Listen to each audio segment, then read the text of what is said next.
नागा साधु और अघोरी में अंतर।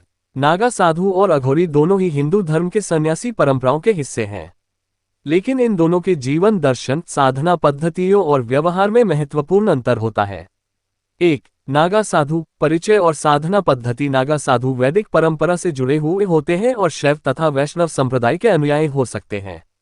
ये साधु मुख्यतः शिव या विष्णु की उपासना करते हैं।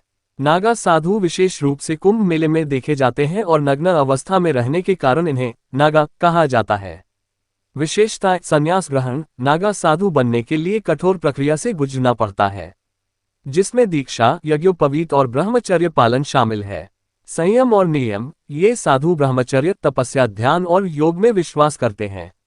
युद्धकला: नागा साधुओं को ऐतिहासिक रूप से मंदिरों और धर्म की रक्षा के लिए योद्धा के रूप में भी प्रशिक्षित किया जाता था। समारोह: कुंभ मेला उनके लिए विशेष महत्व रखता है, जहां वे शाही स्नान करते हैं। 2. अघोरी परिचय और साधना पद्धति। अघोरी शिव के भक्त होते हैं, विशेषकर भगवान शिव के भैरव रूप के। अघोरी तांत्रिक साधना में विश्वास करते हैं और उनकी साधनाएं मुख्यतः शमशान घाटों में होती हैं।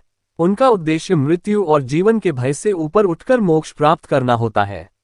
विशेषताएं: जीवन दर्शन: अघोरी मानते हैं कि हर चीज पवित्र है और किसी चीज को अशुद्ध नहीं माना जा सकता।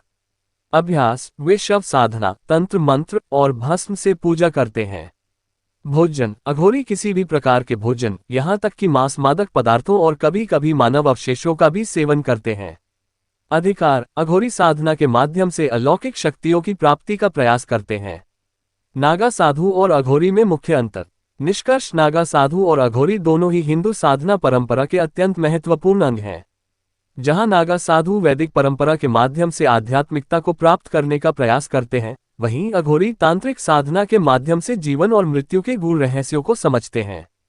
दोनों की साधना पद्धतियां अलग होते हुए भी मोक्ष और ईश्वर की खोज में समर्पित हैं।